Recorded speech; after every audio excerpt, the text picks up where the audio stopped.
Don't forget. Yes. I'll send you over.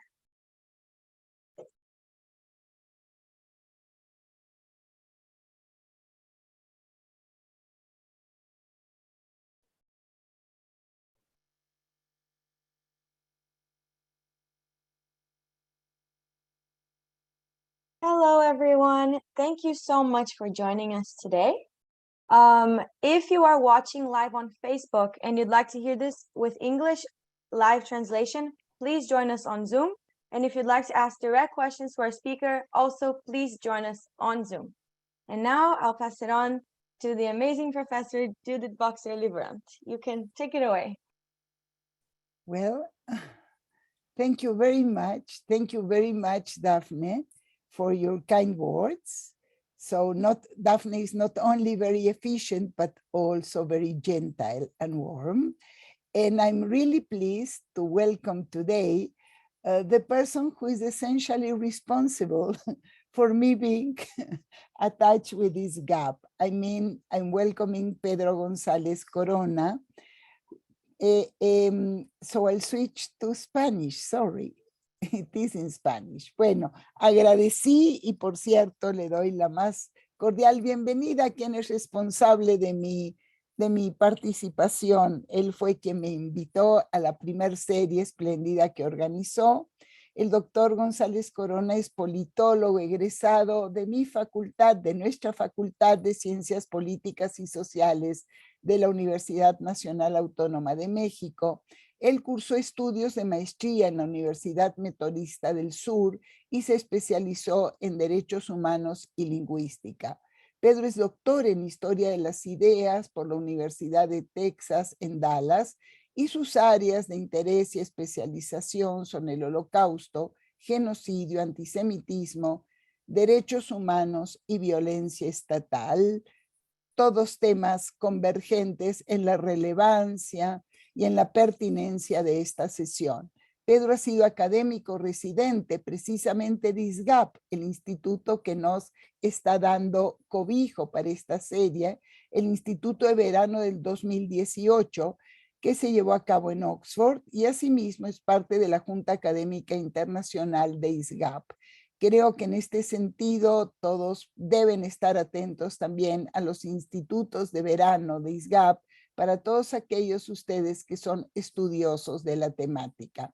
Durante este último año académico 2021-2022, Pedro se desempeña como académico residente del programa para el diálogo histórico del Instituto para el Estudio de los Derechos Humanos de la Universidad de Columbia en Nueva York. Para dicho programa, Pedro trabaja en la creación de mesas de diálogo histórico en México, a donde se tratará el tema de la violencia eliminacionista que afecta al país, en particular el gran problema de los desaparecidos, para los cuales cada día, ayer mismo, tenemos nuevas noticias de quiénes son los actores políticos, estatales, sociales, participando en este proceso. Actualmente, Pedro es asistente del director y profesor asistente de instrucción en el Centro Ackerman para Estudios sobre el Holocausto de la Universidad de Texas en Dallas. Creo que sus credenciales son espléndidas, no tenemos duda. Su experiencia también en las presentaciones en este marco también lo son. De hecho, vanguardistas, dijimos. Y quisiera yo, creo que no al inicio, él será el responsable de plantear cuál es la seriedad y cuál es el desafío conceptual, fáctico, histórico, desde todas las perspectivas de análisis de qué sucede hoy en el marco, digamos, de nuevas olas que debaten cómo definir y cómo conceptualizar el antisemitismo, qué lugar tiene el holocausto como tal y qué lugar tiene la negación del holocausto.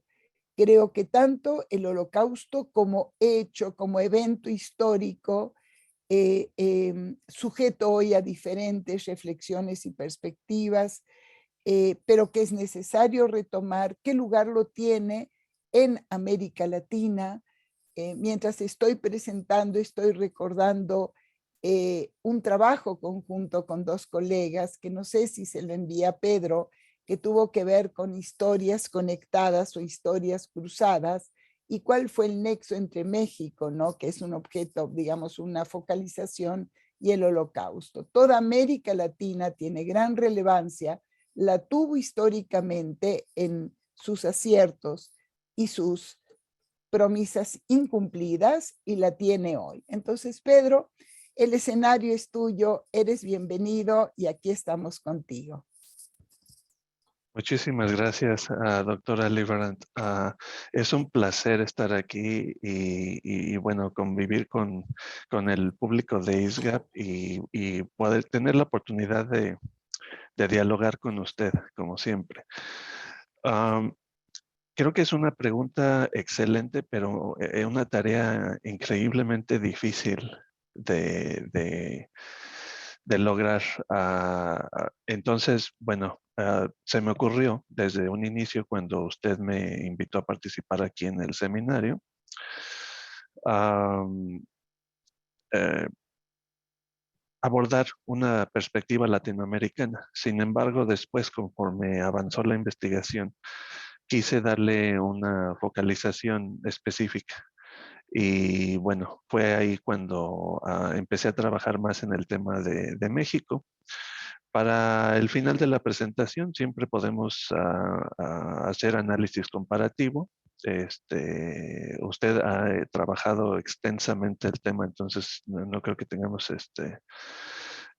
falta de temas o de puntos de qué hablar. En fin, ahorita voy a compartir mi pantalla. Tengo un PowerPoint que diseñé para esta ocasión y podemos dar inicio a la presentación. ¿Sí lo pueden ver en su pantalla?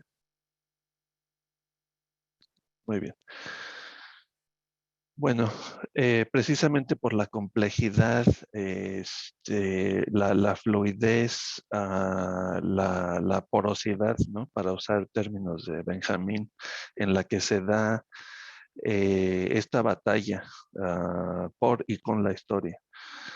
Decidí nombrar esta presentación Enemigos emblemáticos y asociarla con la cuestión de la memoria, fluidez y poder político, específicamente como factores de distorsión y negación del Holocausto en México. Empiezo con una anécdota. El año pasado tuve oportunidad de ir un par de veces a Oaxaca, en México. Para las personas que no están familiarizadas con el estado, bueno, es un estado al sur de la República Mexicana, es multiétnico,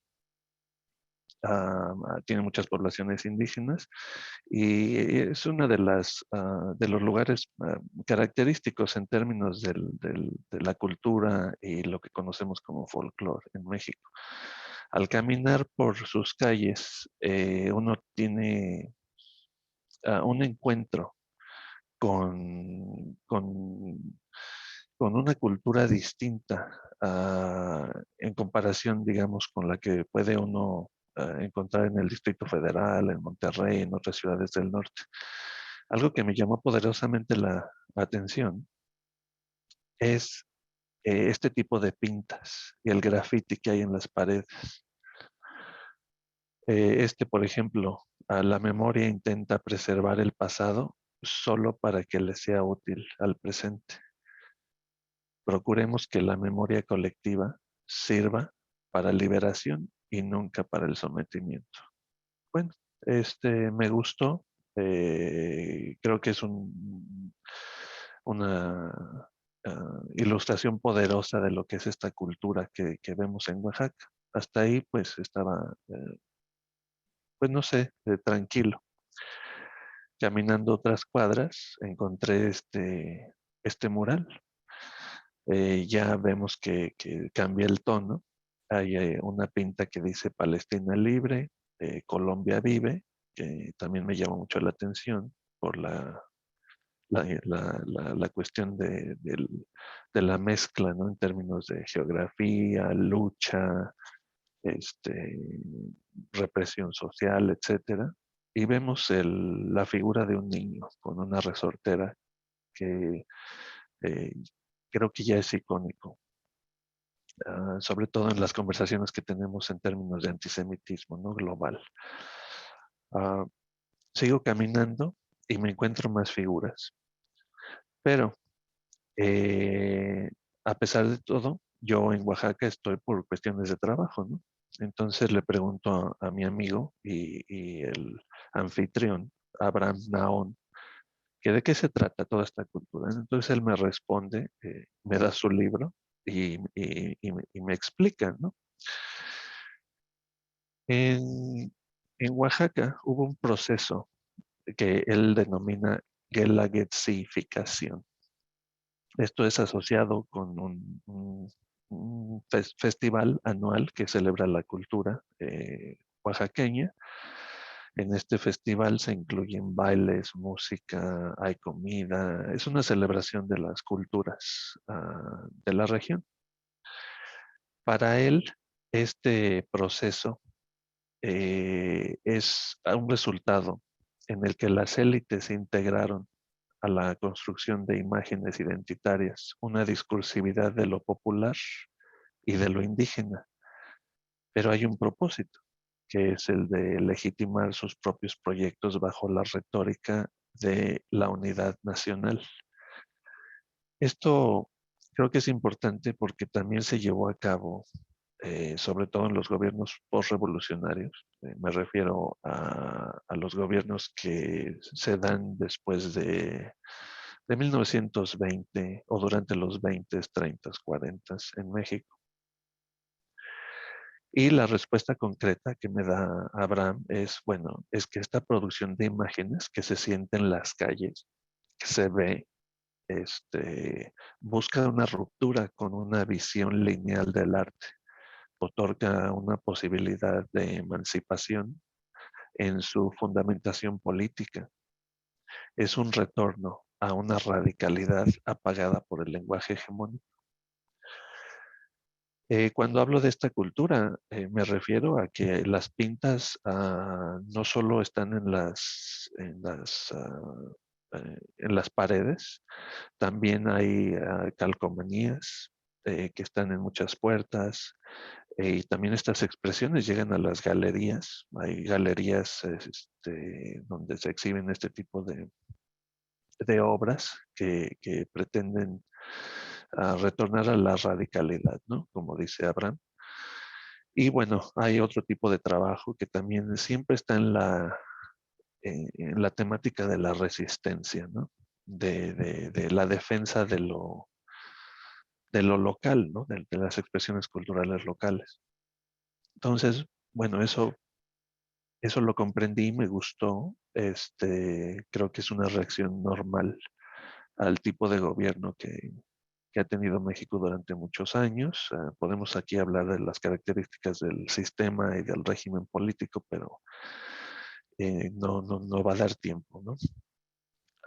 Por ahora, quisiera mencionar que después de esta conversación, seguimos caminando y me encontré con este otro mural, ¿no? Que, bueno, desde lejos no me llamó mucho la atención. Crucé la calle y me doy cuenta de que lo que ilustra es un tanque. Es un tanque de guerra que tiene las banderas de Israel, la de Estados Unidos. Está apuntando a un joven que parece que es parte de una protesta. Enfrente del tanque hay un niño que viste la bandera de Palestina. Hay también una calcomanía que tiene una leyenda sobre Palestina, Palestina libre. Pero en el centro del tanque hay una suástica. Entonces, la legitimidad de este tipo de expresión y de resistencia pues ya queda cuestionada y básicamente desintegrada porque pues la configuración de todas estas símbolos en una sola imagen en esta pared, pues ya es simplemente compleja, pero también inaceptable. Del otro lado, se observa lo que es una representación típica también del antisemitismo global, un niño que está acostado en un arma, en un Kalashnikov, también vemos las banderas, y bueno, esto recuerda el sacrificio, ¿no? El, uh, el libelo de sangre. Entonces, después de esta experiencia, y yo ya con la conciencia de que iba a participar en este seminario y de que, bueno, el antisemitismo es parte de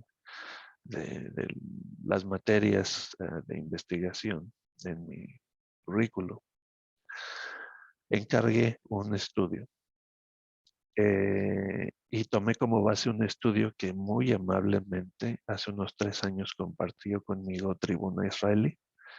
Entonces quise repetir el estudio para saber qué había pasado durante la pandemia en términos de antisemitismo y de distorsión del holocausto, negación del holocausto en México. Entonces, acudí a una agencia especializada en publicidad. Ellos tienen una unidad que también se especializa en el análisis de redes sociales y me entregaron un proyecto muy completo en el que se analizaban miles de publicaciones en redes sociales y que se involucraban también pues miles de usuarios. Y llama la atención los resultados, por supuesto. Lo que podemos ver es que la mayoría de las personas involucradas en el estudio son hombres. Exactamente el 25% son mujeres.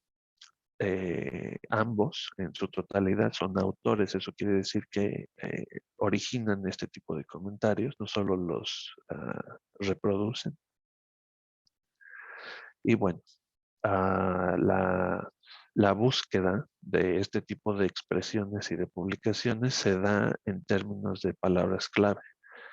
Entonces, propusimos todas estas palabras para identificar qué se estaba diciendo y cuándo se estaba diciendo en términos de holocausto y de asociaciones con el sionismo, antisionismo, judaísmo, etcétera, ¿no? Los resultados, bueno, se, ya se esperaban, pero no dejan de sorprender por la fluidez, es decir, por la capacidad de adaptarse al momento en la localidad, en el estado y en el país, por supuesto. Entonces vemos expresiones como esta y en todas las diapositivas viene las fechas que se tomaron como base. Y por ejemplo, en Jalisco, el gobernador hace comparaciones con dictadores fascistas y bueno, hay ahí una conexión con la política local, ¿no? Se hace la combinación en una retórica que abarca el fascismo histórico europeo, menciones con Hitler, Mussolini, y algo que ocurre en Jalisco, ¿no? Que tiene que ver con la desaparición de unos jóvenes durante una protesta. Continuamos y en términos de los sentimientos asociados con estas publicaciones vemos que hay actores importantes. Por ejemplo, a la derecha está el expresidente de México, Felipe Calderón, después de que se le había acusado de comentarios de, de- de- de estar involucrado en una cuestión de antisemitismo, se pronuncia a favor de integrantes de la comunidad judía, ¿no? En sus palabras. Por otro lado, la respuesta es inmediata y es abrumadora. Me comenta una de las analistas que trabajaron en el proyecto que ver estos índices de negatividad en cualquier estudio es realmente sorprendente. Ellos, como ya había dicho, trabajan con publicidad y piensan que este alto índice de negatividad se puede asociar con el hecho de que el estudio está conectado con las noticias que circulan en redes sociales. Pero yo creo que puede haber otras explicaciones también. Ella habla de que la negatividad promedio en un estudio de esta naturaleza llega al 20%, 20 y tantos por ciento. En este caso llega al 54%, es muchísimo más del doble. Y siempre se repiten los comentarios negativos, las comparaciones fáciles, como en los otros estudios que ya había yo analizado y usado para apuntalar cualquier tipo de argumentación. Continuamos, vemos que hay gente relacionada con el ámbito periodístico en México. Algunos tratan de aclarar, algunos tratan de como que desenredar los argumentos, ¿no? Que ah, podemos asociar con una distorsión histórica. Y bueno, se da una intensa batalla eh, en las redes sociales. Y cualquier cosa puede ser el detonador de este tipo de confrontación. Aquí, bueno, el aniversario de la muerte de Hitler, relacionada con un comentario de Enrique Krause, un historiador mexicano, ¿no? Que hace una comparación con el presidente de México. Siguen las comparaciones con Hitler, en este caso pues, con el presidente de nuevo. Hay menciones a populismo, la gente que está en el lado opuesto del espectro político también hace comparaciones.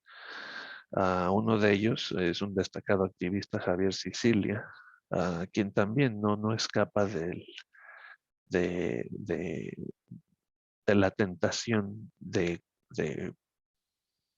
rebotar la idea originada por los que inician una distorsión, ¿no? Y participan en esta discusión. Al final también hay expresiones de antisemitismo y distorsión, incluso en el salón. Este es un ejemplo icónico de una maestra que hizo un chiste a sus alumnos y bueno, la conversación se volvió viral. Es porque eso es lo que ocurre en las redes, ¿no? Se trata del alcance que pueden tener estos comentarios asociados con la forma que es tan instantánea, ¿no? Y que es tan volátil. Entonces, bueno, después de leer todo esto, después de la experiencia en Oaxaca, ah, que, que tengo más detalles de ese viaje, los voy a comentar al final. Pero bueno, después de ese encuentro, ¿no? Con los murales y después de lo que recibí en este estudio de 2 años de publicaciones en redes sociales asociados con noticias específicas, con discursos políticos locales, etcétera. Bueno, ya era hora de presentar la cuestión conceptual y de enfrentarme de lleno a qué era lo que estaba pasando. Entonces, creo que pude ubicar a 3 elementos principales que vemos recurrentemente en este tipo de batalla, ¿no? Que implica una distorsión del holocausto y que implica actos de antisemitismo. Entonces, la primera la condición es que siempre hay categorías de alteridad intercambiables. Y lo primero que se me vino a la mente es, bueno, el caso de la guerra de castas en Chiapas, cuando la leyenda de sangre contra los judíos se hace visible en una comunidad social en el Viernes Santo de 1868. Solo hay una narrativa oficial de este hecho. Es, de hecho, plasmada 2 décadas después por Vicente Pineda. Y él narra cómo los indígenas de esta comunidad chamula crucificaron a un niño. Da muchos detalles. Al final se hace la narrativa de cómo los chamulas necesitaban tener a un Cristo propio, de su propia sangre, que se viera como ellos, y bueno, que esto les da la pauta para enfrentar a los mestizos o los ladinos, a los que van a matar indiscriminadamente. Al final de la narrativa, bueno, dice Pineda que ignoran qué hicieron los nuevos judíos con el cuerpo, ¿no? Entonces ya hay una categoría de alteridad que está siendo intercambiada y que después va a sufrir otro cambio porque los mismos indígenas van a usarla en contra de los ladinos. Entonces, esta categoría negativa es movible. Y no sería la primera vez. La imagen que aquí presento corresponde a una historia similar que se da a finales del siglo XV y que está relacionada con el mártir de la Guardia, que es un niño que también se supone que fue crucificado. Entonces, esta sería una primera condición. La segunda condición es la productividad política del odio. Hay una especie de minería muy a la mano en la que el odio sirve como moneda de cambio político, por decirlo de alguna manera. Creo que también uno de los casos icónicos es el que presenta Claudio Lómez cuando nos habla del odio por los científicos. Para las personas que no estén familiarizadas con el término, los científicos fueron un grupo asociado con el porfiriato, con Porfirio Díaz, durante su estancia en el poder antes de la Revolución Mexicana. Y este grupo, que estaba influenciado por el positivismo, adquirió el mote de los científicos precisamente porque justo Sierra en uno de sus discursos mencionaba que la recaudación de impuestos tenía que darse más en términos de estadística y y de herramientas científicas, ¿no? Que permitieran que se hiciera más eficientemente, algo así. Entonces, cualquier persona involucrada con el movimiento que llevaría a la revolución y que estaba en contra de este grupo, iba a usar la palabra científicos como algo despectivo. Y bueno, entre ellos había quien simpatizaba con el caso Dreyfus a finales del siglo XIX en Francia, en el que se acusaba al capitán Alfred Dreyfus de traición. Entonces hay inmediatamente una identificación entre este grupo que se considera opresor, traidor, y el comportamiento de este capitán, ¿no? La simpatía de este grupo parcialmente les hace que se les clasifique como judíos.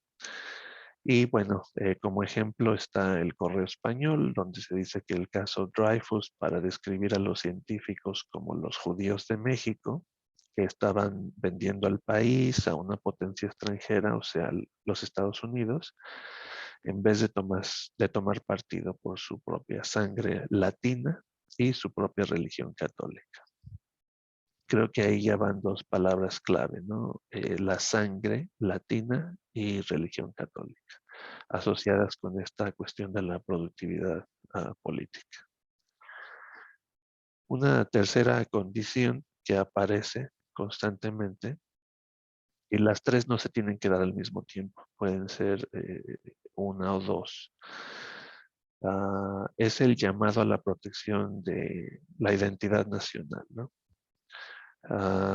Lo que pensé recientemente es en un caso en 2019 cuando este artista Fabián Chaires presenta este cuadro que se llama La Revolución en, en Bellas Artes, ahí en la Ciudad de México, lo que causó pues una reacción bastante violenta por parte de grupos asociados con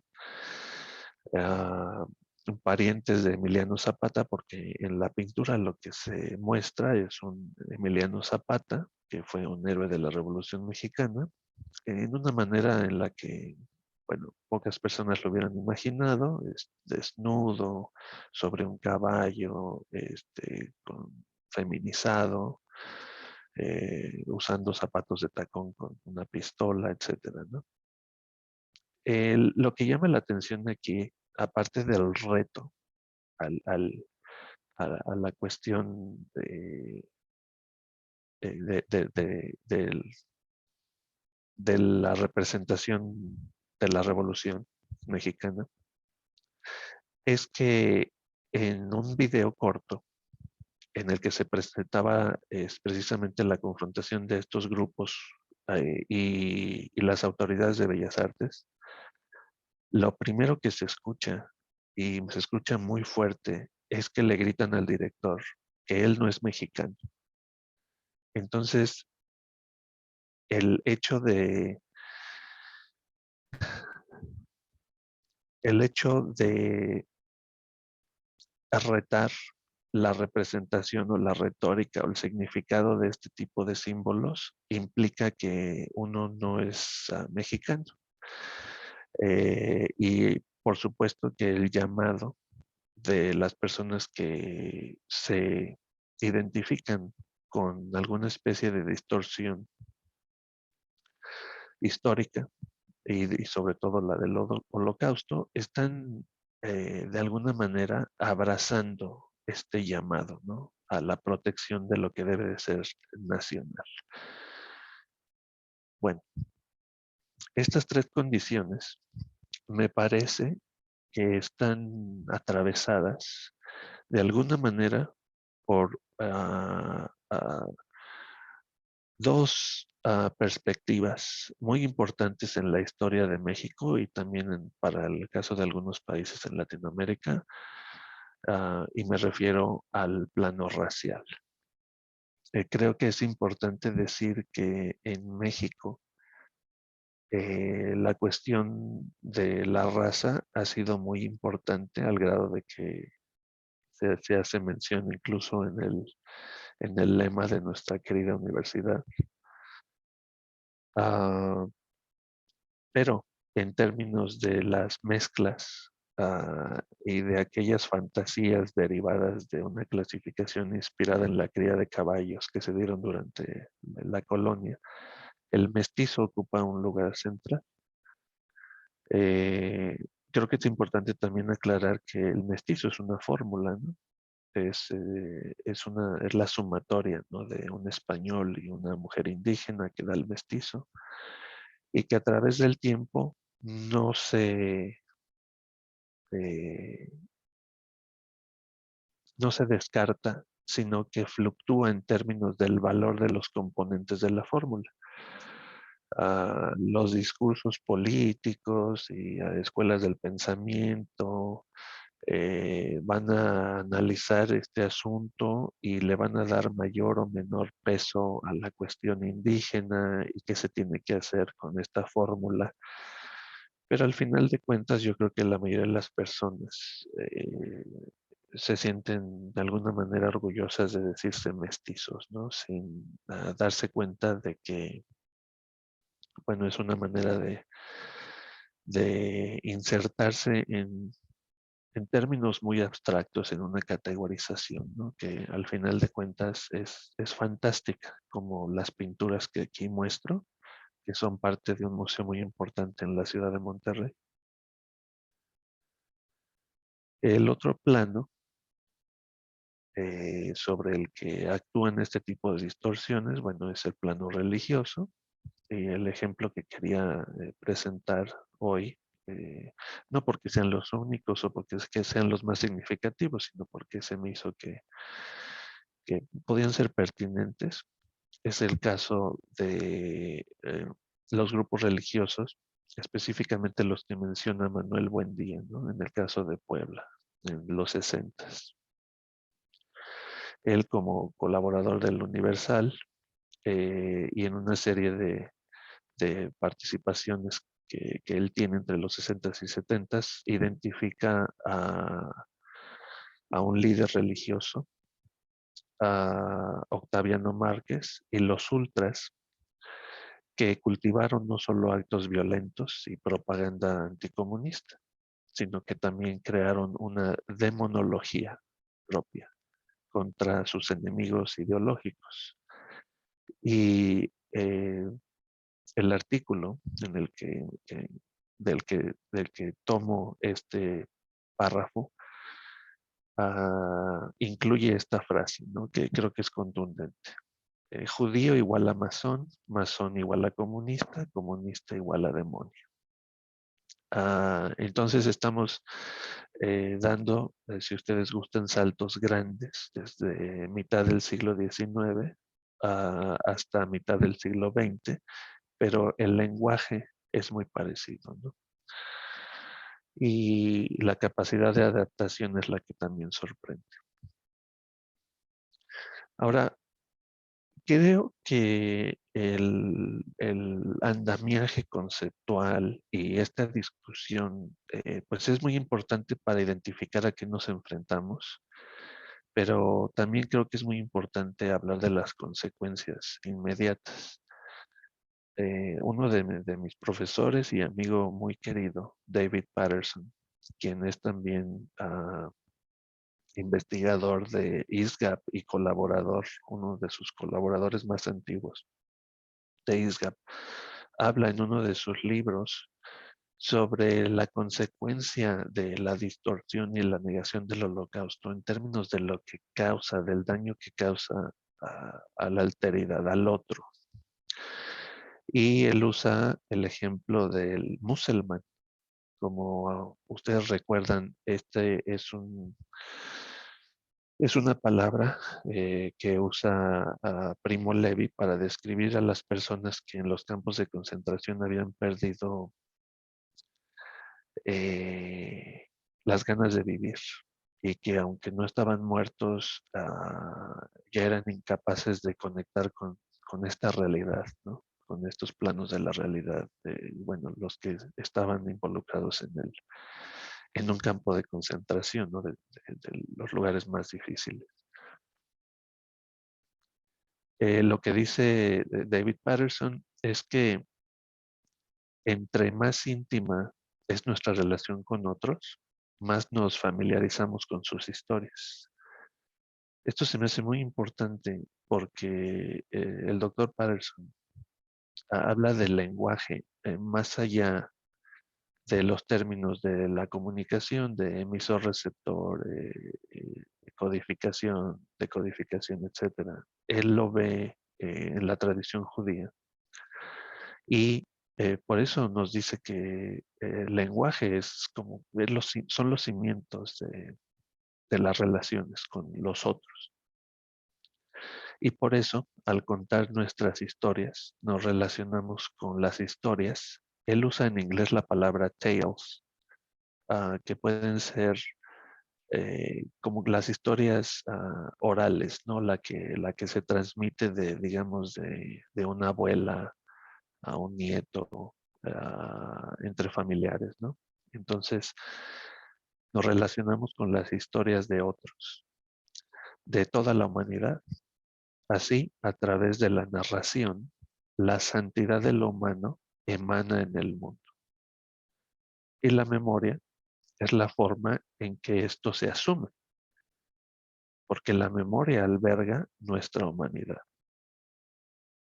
Y concluye, si el musulmán no tiene historia, o sea, un tale, una narrativa, entonces no tiene memoria.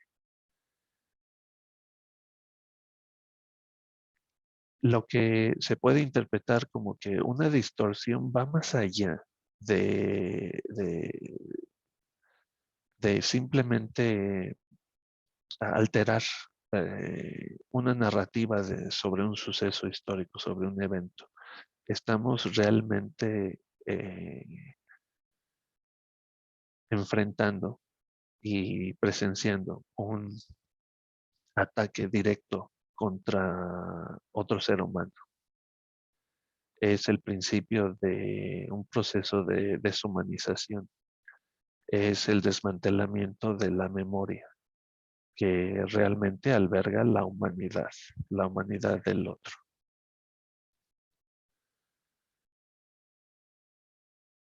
Cuando enfrentamos los procesos de elaboración de la distorsión o cuando ya estamos en presencia de una distorsión completa, creo que es también muy importante hablar de la instrumentalización. ¿Qué quiero decir con esto? Bueno, es tener a la mano fragmentos de la memoria que se articulan con la productividad política de la que ya hablamos.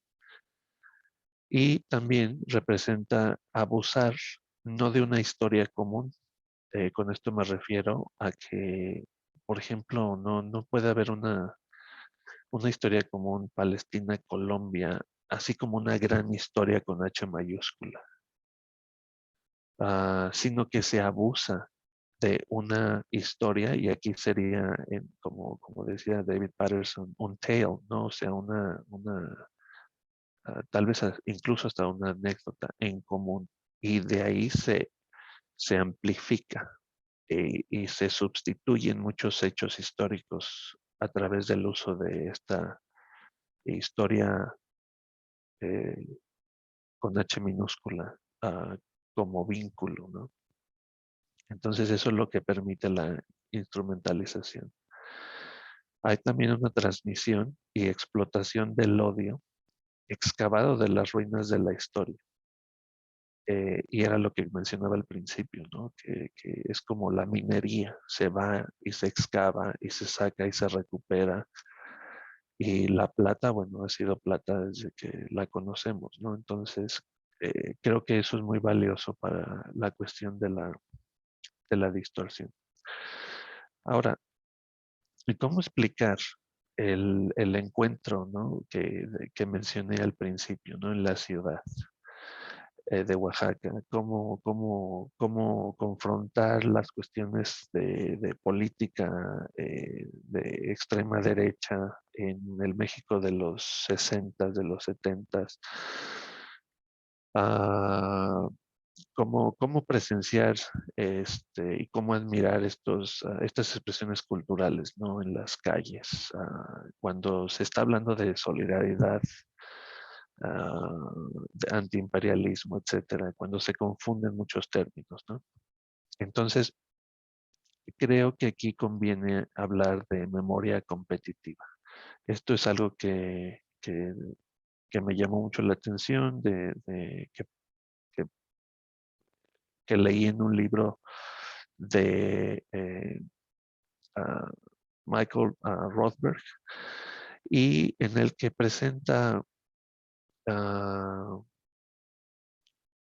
una idea, creo que bastante fresca, en la que nos da el ejemplo de cómo dos personas importantes en la historia de Estados Unidos, uno que es un intelectual, el otro es un líder, un activista, se enfrentan a través de lo que puede ser la negación y el uso del holocausto en la vida nacional. El ejemplo es como sigue. El intelectual, crítico, literario, escritor, Ben Michaels. Él habla de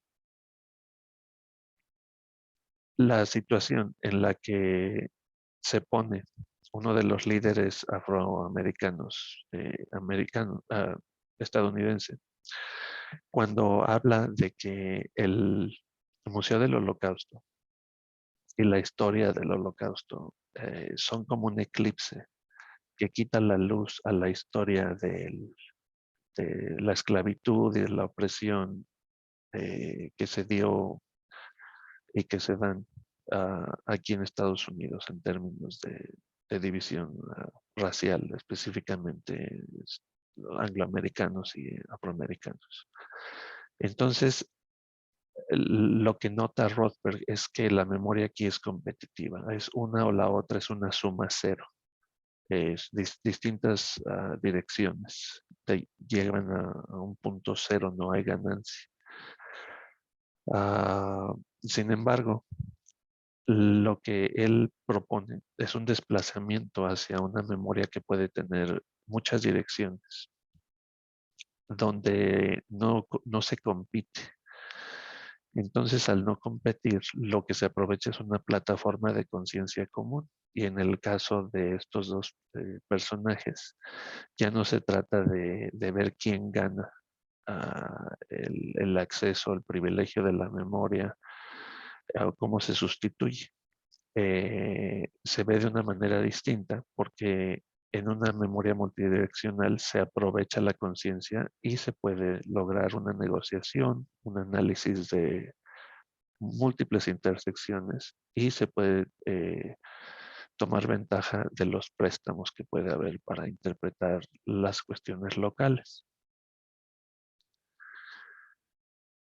Ese sería más o menos el espíritu de esta investigación que está en proceso todavía. Y bueno, es lo que yo quería compartir el día de hoy con ustedes, estas aproximaciones a lo que puede ser la estructura de las distorsiones y de la negación, los beneficios que tienen para ciertos grupos y los daños que causa a otras personas. Bueno, muchas gracias, Pedro. Creo que es muy interesante tu trabajo, muy interesante. Creo que en el momento, se oye, ¿sí? Estás Sí, oyéndome, sí. correcto. En el momento que estás trabajando, digamos, con esta perspectiva y distancia, los nexos entre el evento mismo, su incorporación en la memoria grupal, en la memoria colectiva, en la memoria nacional. Yo quisiera plantear algunos puntos, pero veo que nuestro querido colega y también ponente Luis Röniger tiene una pregunta hacia ti que es mucho más específica y concreta que aquello que yo quiero plantear. Y tiene que ver con el caso de tu cita de Manuel Buendía, en efecto, que llamó la atención. Si podrías ampliar cuál fue el contexto social y político y cuál fue el arrastro, el impacto que tuvo dentro de la postura, digamos, de la postura o de la posición, ¿correcto? Y cuán hondo pudieron cundir sus ideas. Quisieras abordar esto brevemente y luego si nos da pues unos, ya no creo, pero bueno, Ok. tú y yo tenemos oportunidad de dialogar y yo procuraré que tengamos también la posibilidad de ampliar esta presentación, sobre todo cuando tú conoces seguramente el texto donde procuré trabajar el tema de historias interconectadas e historias independientes, ¿no es cierto? Donde en efecto, nuevamente ahorita tú lo ves como cuál es la posibilidad o cuáles son, digamos, la productividad que tienen, no solo, digamos, bueno, la productividad de esta movilidad de las percepciones para fines políticos, ¿no? Em, adelante, Pedro, quisieras referir a lo que Luis Sí, nos sí, plantea. claro. Sí, rápidamente comento que, bueno, el entorno político es uno en el que hay una preocupación ah, continental en términos del comunismo, ¿no? Y ah, de su posible, ah, perdón, el inglés a veces hace sombra en mi español, en la difusión, ¿no? En lo que puede ser ah, la Puedes usar, preocupación, sí, la preocupación de que se difunda el comunismo, ¿no? En un ambiente de guerra fría, donde estos grupos de extrema derecha, incluso los que menciona Buendía, que ya han sido partícipes en actos terroristas. Hubo un atentado al diario El Día en la Ciudad de México con bomba.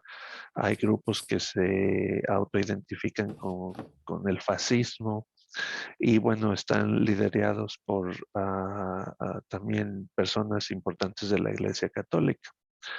Entonces, la identificación desde una óptica conservadora católica de lo que puede ser una amenaza comunista ah, se da en este contexto histórico de, no sé, de casa de enemigos, por decirlo así, cuando, por ejemplo, también el gobierno de México y otros gobiernos de Latinoamérica están buscando las maneras más eficaces de reprimir a los oponentes políticos, ¿no?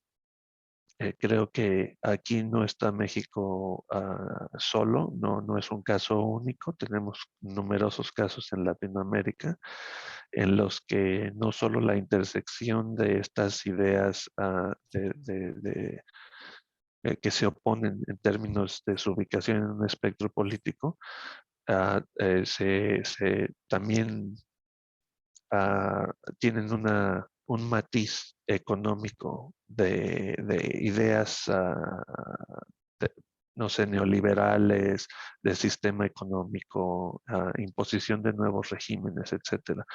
Entonces, creo que ese sería un acercamiento a lo que sería el contexto social, ¿no? La persecución de oponentes políticos, de estos grupos que no son necesariamente parte del gobierno, porque el PRI en esa época pues representaba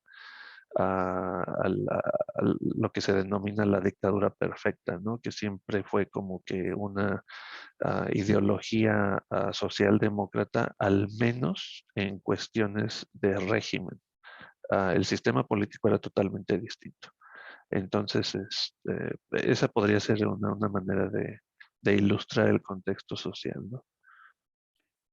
muy bien, Pedro, creo que en efecto tiene que ver aquí. Yo creo que es muy importante, a mi modo de ver, cómo tú te aproximas con el concepto de las categorías de alteridad intercambiable. En efecto, y si lo vemos inclusive en las ponencias diferentes que hemos visto en el ciclo, el hecho de que en una mirada diacrónica aparece el significante, el judío como significante de tanto de un discurso de la extrema derecha como de la extrema izquierda. Creo que esto puede en efecto darnos, digamos, la problematicidad misma, ¿no es cierto?, de cómo este referente es fundamental.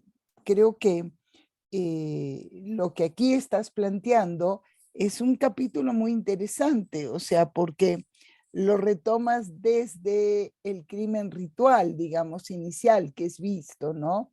Dentro de un contexto donde, sin lugar a duda, el judío aparece, inclusive con todo el impacto que tiene en la conquista misma, en la presencia de la Inquisición, como esta combinación de lo racial, sin lugar a duda, que creo que en este sentido, creo que cuando analizamos, ¿no?, antisemitismo, por ejemplo, y racismo, aquí hay una singularidad, porque si el racismo en efecto emerge con toda la fuerza, digamos, cuando se logra etnicizar, digamos, el otro, y tiene que ver con esta modernidad difícil del 19, acá en América Latina la tenemos fundacional en el acto mismo precisamente de la conquista y de la presencia de la Inquisición. Yo creo que es poco el tiempo que nos queda, porque dentro de 4 minutos Dafne nos dirá, ya lo he dicho, yo creo que a futuro tenemos que pensar en 1 hora y media más, o sea, en media hora más para nuestras sesiones. Pero yo quiero destacar realmente lo interesante del trabajo que planteas, porque estamos en efecto viendo diferentes formas de instrumentar al otro y de instrumentalizar.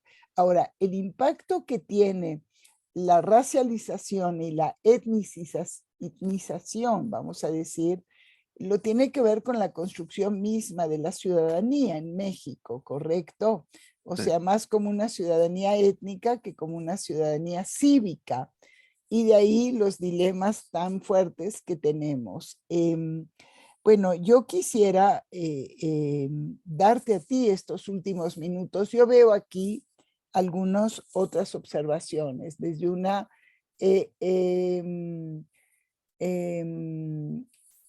bueno, hay una respuesta de Luis aquí que dice, la pregunta en sí, una mayoría o una minoría de los anticomunistas sumaron antisemitismo a su postura. O sea, si fue una mayoría o una minoría. Yo me quise, por favor, responde. No, yo creo que la mayoría lo incorporaron, sí, no de manera consciente, tal vez porque era el lenguaje común, así se entendía y así se entiende, ¿no? Como menciona doctora, independientemente de la posición en el espectro político, ahora lo que vemos es ese uso común del lenguaje, ¿no? El intercambio de esas categorías de alteridad, porque están a la mano, creo que es fácil. Proporcionan respuestas muy directas y muy concretas a problemas increíblemente difíciles. Tenemos recientemente, yo creo que cuando te inclinas a la apreciación de una mayoría, es para compartir, Luis, el trabajo que recientemente el colega del Instituto de Investigaciones Sociales, González, psicoanalista, ha hecho sobre la extrema derecha en México, muy importante. Hizo el favor de acabar de entregármelo, donde vemos una recurrencia y una tendencia a tener un impacto y una influencia donde en efecto el alternar, ¿no?, con el concepto de el otro masón, el otro comunista, el otro judío, aparece como intercambiable. Hay aquí otra pregunta, hay varias. Wow, yo no creo que nos da ahorita tiempo en este momento más que transmitirte a ti la felicitación que te hace alguien que se llama Sami Same. Apple. Y hay una última pregunta de Emmanuel Ron que tiene que ver con, aquí vemos también la diferencia horaria de dónde estamos todos los que estamos en este diálogo, ¿no? ¿Cuál fue la influencia, no? Bueno, de la influencia de los nazis que escaparon en América Latina. Creo que es un tema muy amplio para hablarlo. Yo me atrevería a decir, antes de darle la palabra a a Pedro, si quiere despedirse, es que América Latina fue un territorio donde, y México en especial, donde vemos tanto la influencia, bueno, y obviamente que no se diga toda la discusión sobre el Cono Sur, ¿correcto? Donde hubo una gran presencia, en efecto, de elementos nazis y pronazis, pero también hubo grandes cadenas humanitarias donde procuraron desde la sociedad y en esta dimensión de historias interconectadas influir sobre las políticas gubernamentales. Eso no debemos perderlo de vista y también deslindar cuál fue la fuerza que tuvo la lucha antifascista con la lucha contra, digamos, el antisemitismo específico de los judíos. Es un panorama complejo. Yo no sé, Pedro, quiero agradecerte mucho esta presentación. Me interesará de sobremanera ver este estudio que presentaste porque aparecen como 2 años claves donde podemos ver una comparación con el impacto que tuvo en las expresiones prejuiciosas, la acusación frente a la pandemia o elementos que tienen que ver más con otros referentes. Yo te agradezco, Pedro, y quisiera saber si quisieras sumar una despedida, ¿no? Esta es tu casa tan como la mía. Muchísimas gracias, doctora. Totalmente de acuerdo en sus comentarios. Gracias a ISGAP, a Martín por la traducción, Dafne Cierto, por la cierto, organización y usted, cierto. doctora, como siempre, un placer haber estado aquí y, bueno, muy honrado. Espero que podamos seguir la colaboración. ¿Cómo no? Gracias, gracias a ti. Y en efecto, este reconocimiento, Martín, ya hemos dicho, vamos a tratar de construir contigo o redefinir las letras de la canción, correcto, de Mercedes Sosa, ¿no? Ahora van a ser todos los textos, todos, y todos los acentos y todos los giros idiomáticos que nos acompañas. A Dafne también y a todos ustedes les agradecemos. Sé que para muchos ha sido desafiante el coordinar horas. México dentro de unos días cambia de horario también. Entonces, esto es una época donde entre el sol y la luna nosotros oscilamos buscando cierta certitud o certidumbre en los tiempos. Gracias a todos y gracias, Pedro. Un fuerte cariño. Que Gracias, estén igualmente. ustedes bien. Hasta luego. Gracias. Hasta luego. Adiós.